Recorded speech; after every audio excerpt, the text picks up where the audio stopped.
Bonjour maître. Alors vous exercez dans ce barreau depuis 2011. Vous avez d'abord été collaboratrice au sein d'un cabinet où vous avez commencé comme stagiaire à travailler. Puis maintenant vous avez votre propre cabinet. Et votre engagement ici au Mémorial de Caen aujourd'hui, c'est de défendre le droit de choisir librement et publiquement son orientation philosophique et religieuse. Il était une fois en Russie, celle d'Alexeï Koptev. Monsieur le Président, Mesdames et Messieurs les membres du jury, Mesdames, Messieurs. 15 mois de procès. Un premier jugement condamne 7 d'entre eux à de lourdes amendes, 4 à des peines d'emprisonnement. Un appel des condamnés, suivi d'un appel du parquet. Premier jugement annulé. Débat rouvert devant un autre juge en janvier 2015.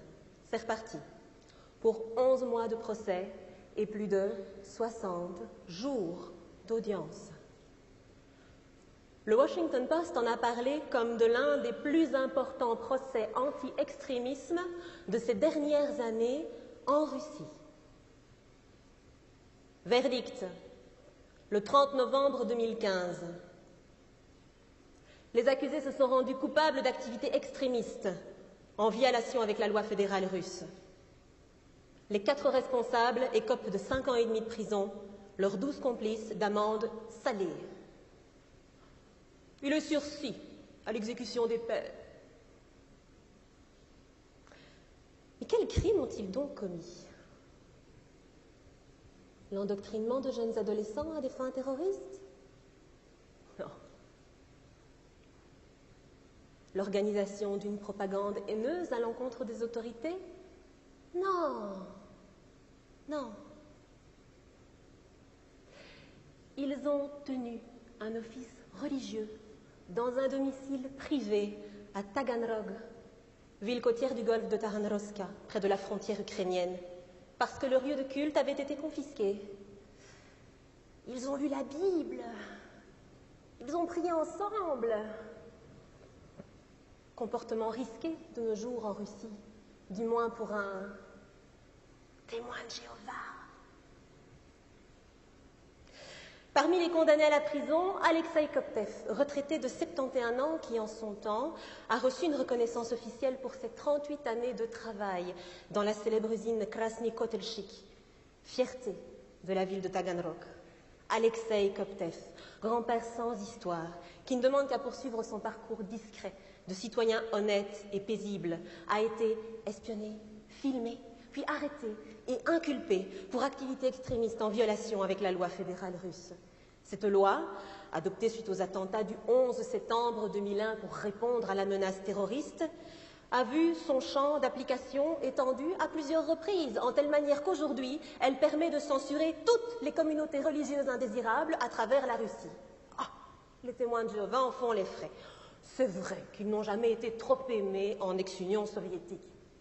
On pensait que leur sort se serait amélioré suite à la décision de la Cour européenne des droits de l'homme du 10 juin 2010 qui enjoignait la Russie à rétablir l'enregistrement des témoins de Moscou en tant qu'organisation cultuelle, statut perdu lors de la dissolution de leur entité juridique en 2004. La Haute Cour européenne clamait haut et fort le droit des témoins de mener paisiblement et publiquement leurs activités religieuses et condamnait la Russie à des dommages et intérêts pour avoir violé ce droit fondamental. Il aura fallu attendre le 27 mai 2015 pour que le ministère de la Justice russe s'exécute. Mais ça n'était qu'un donné pour un repris, un geste politique pour ménager la communauté internationale. Car depuis, les témoins de Jéhovah de Russie ont le désagréable sentiment d'un retour dans le temps, dans une époque datant d'avant les années 90. Pendant la période soviétique, ils ont été incarcérés par milliers pour leurs opinions religieuses. En 1990, tous s'étaient relâchés.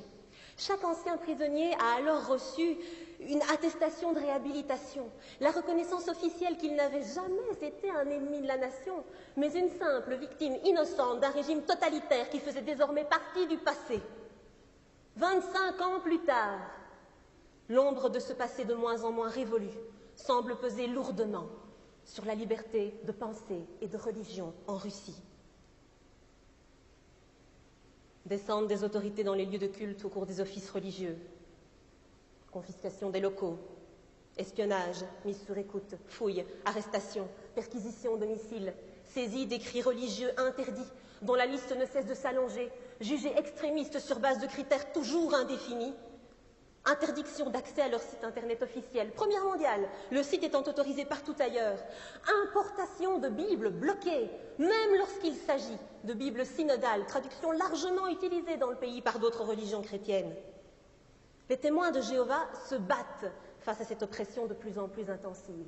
À ce jour, ils ont introduit pas moins de 28 requêtes devant la Cour européenne des droits de l'homme.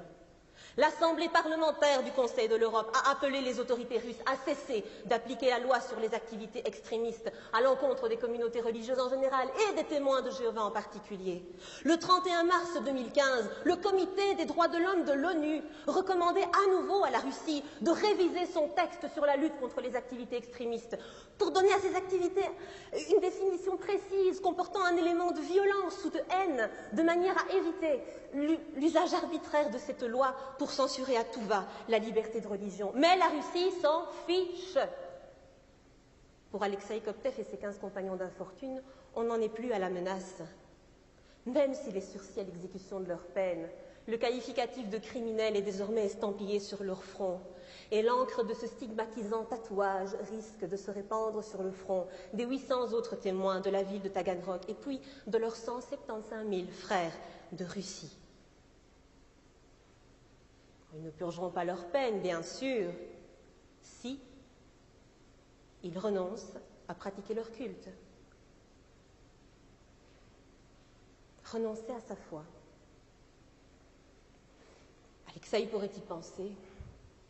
Quand on a 71 ans, une santé fragile, une attaque cardiaque à son actif, pourquoi s'infliger le stress et l'inquiétude de longues procédures judiciaires ? Une conversation biblique avec des amis vaut-elle vraiment la peine de prendre le risque d'être taxé de récidive, d'encourir de nouvelles poursuites, une nouvelle peine d'emprisonnement, peut-être ferme cette fois ? Alexeï n'y songe pas. Il répète qu'il n'a rien fait d'illégal. Il interjette appel de cette décision, comme l'ensemble de ses coreligionnaires condamnés à ses côtés. Le 17 mars 2016, leur culpabilité est confirmée par le tribunal régional de Rostov. Alexeï a clairement indiqué tout au long du procès qu'il continuerait à pratiquer son culte, qu'il n'a pas à s'interdire sa foi ou à en avoir honte.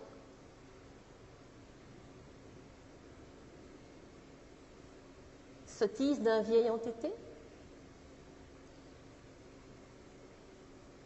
Combat perdu d'avance d'une minorité controversée face à un régime qui sera de toute façon le plus fort et qui aura le mérite de s'être débarrassé de ses enquiquineurs du dimanche matin ? Pas assez de morts pour que ça retienne l'attention mondiale ? Pure folie ce serait que de penser ainsi, car c'est la liberté de tous que l'on assassine en Russie. Ce que ces instances judiciaires ont condamné, c'est le libre usage par leurs citoyens de leur liberté de culte. Et ils l'ont fait en s'appuyant sur un texte qui organise la lutte contre les activités susceptibles d'être le terreau d'attentats terroristes. Texte qui volontairement donne à ces activités une définition si floue qu'on peut l'appliquer à n'importe quoi. Mesure-t-on ce qui est en jeu ici ? Le culte, c'est l'expression d'une croyance. La croyance, c'est le fruit d'une pensée. La non-croyance aussi. C'est une pierre comme une autre dans l'édifice de ce que nous sommes, un trait d'un mode de pensée bien à soi, mais qui préside à tous nos choix.